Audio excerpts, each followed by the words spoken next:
I'm gonna just start off with you, mate. I think I'm right in saying so. I think it's Eddie on stage, but Susie off stage, isn't it? I don't want to get it wrong. My public name is Eddie Izzard. I prefer Susie. Don't mind Eddie. Prefer she, her. Don't mind he, him. You can't make a mistake unless you call me Stephen or Sabrina.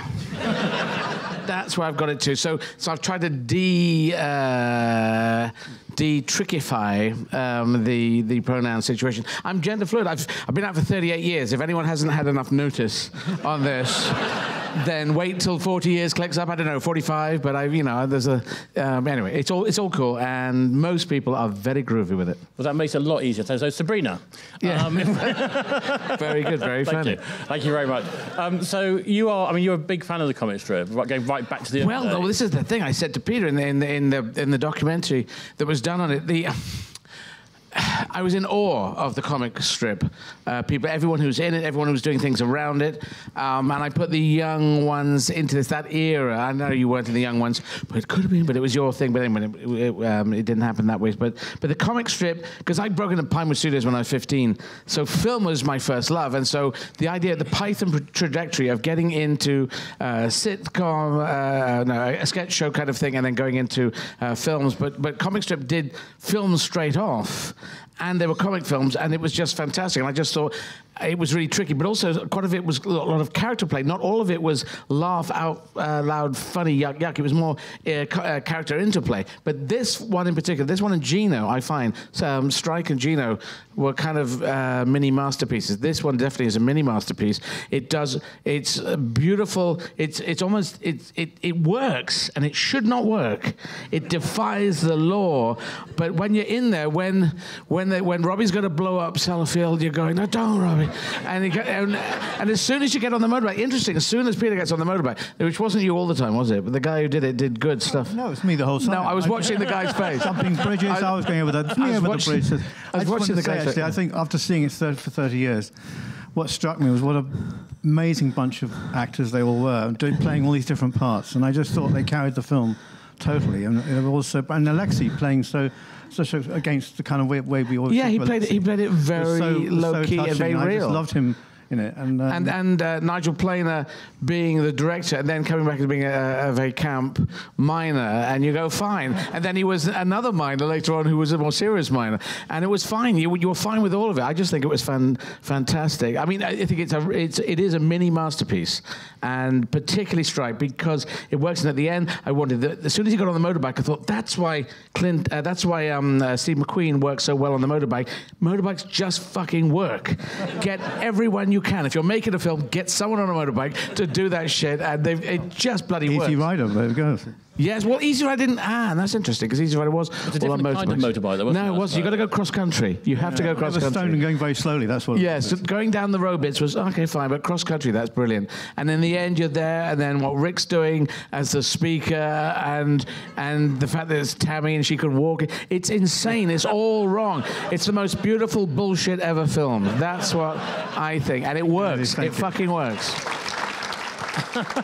Thank you, Susan. That's quite all right. I mean, I guess that's the benefit as well, is when you watch stuff on TV normally, obviously you don't have 400 other people there laughing along with you, but there is something about watching it with a live audience, isn't there? Yeah. You can't mistake that. We're going to watch your cinema, but can I ask you, Susie, what is your favourite comic strip if you had to like pluck? Well, it is this and Gino. This and Gino. Gino is vignettes that go on and on and on, and the linking of the taxi driver and going on and on and on. That's beautiful as well. And then you come up as the milkman at the end, say, "Okay, everyone, just stand still. We got the place surrounded." And you go, "What the fuck is going on in this?" But that shouldn't really work. Those two, I love those two. I like Keith's cameos in this one. I thought he kept scene stealing all the time. Yeah, I think everyone was stealing scenes off each other. It's a wonderful thing, and it lasts the test of time, and it works.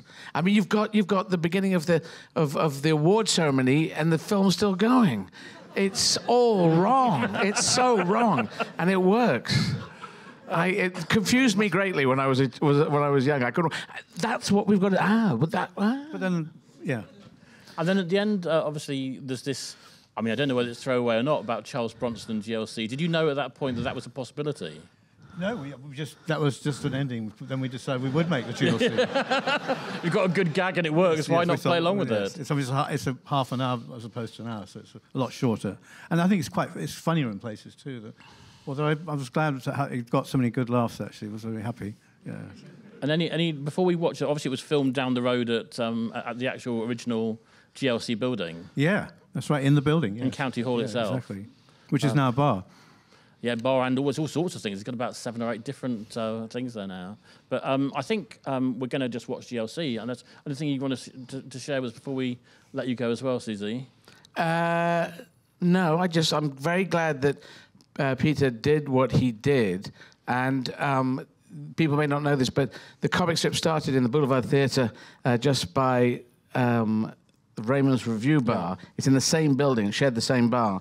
And then because it happened, I started a Raging Bull Comedy Club in the same theatre, trying to pick up some sort of swell of that, because when I was trying to start my career off, and we shared the same bar. Sometimes we had the patrons for the strip club coming into our comedy club and insisting they wanted to sit there watching people who are not that attractive keep their clothes on forever. And so, you know, I have been trying to shadow Peter for ages. I just want to say about the driving down the mile with the motorbike. A lot of people have said, how did you get away with that? And the answer is we didn't.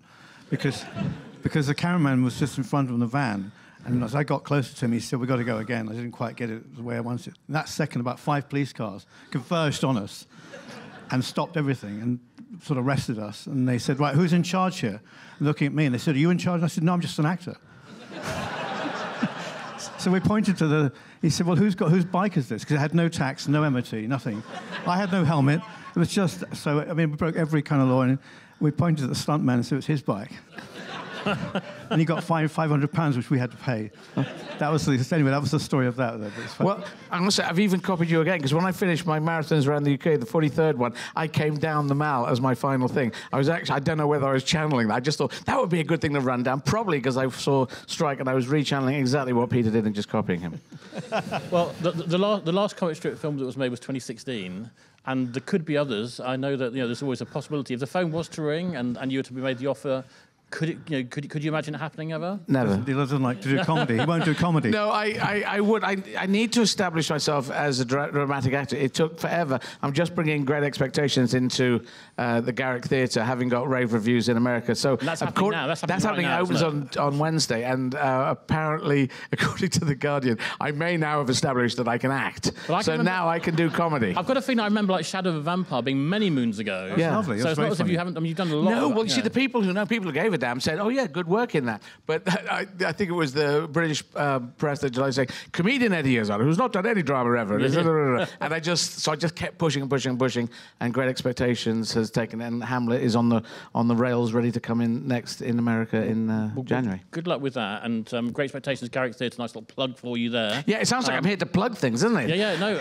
But the comic strip, above all, and I must say, I've downloaded every episode of the comic strip, so money will be coming through eventually. Yeah.